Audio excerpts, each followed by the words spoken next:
This is what we call spinach. Here in Kenya we call it spinach, but actually this is a Swiss chard. Yeah, this is a Swiss chard. It will take you about 90 days from seed to first harvest, depending on the variety, depending on the seed dormancy, depending on so many factors.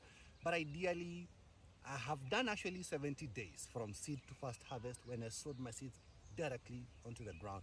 But you can hit 90 days depending on the season. If it's too cold, then they will drag themselves. We've had a challenge of birds because, and you can hear them. You can hear them. Birds have bad manners. See what I did there? So if you're the only one who is planting spinach, let me use spinach for lack of a better, there's another word, but for understanding purposes, spinach, not Swiss chard. You'll find that your farm will become Villarosa Kempinski or Kibadansky for the birds. So there's no other way of dealing with birds unless you're just going to spend the whole day with a stone and throwing at them, or using an old film. I see people using an old film or using a scarecrow. But nowadays, these Gen Z birds are not being scared by the scarecrows. Actually, you have like 3 scarecrows in your farm, and you'll find birds with their bad manners perching on your scarecrow that is ideally supposed to be scaring away the birds. I have gone through that and I don't bother anymore.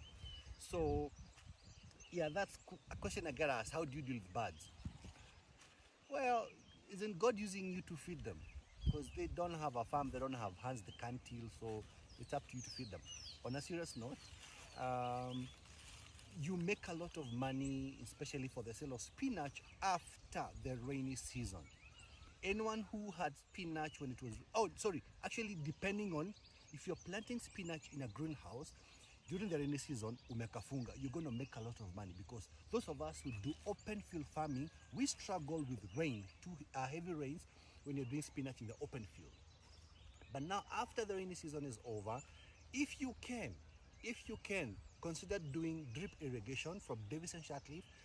You're going to have an easy time, especially when you're irrigating your crops. You just need to open the emitters, one block, and in 15-20 minutes, you're done irrigating your farm.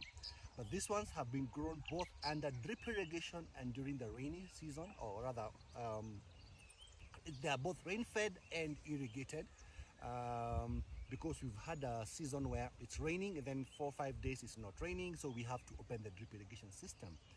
I would encourage you, going to the new year or in this 2024, depending on when you're watching this video, please consider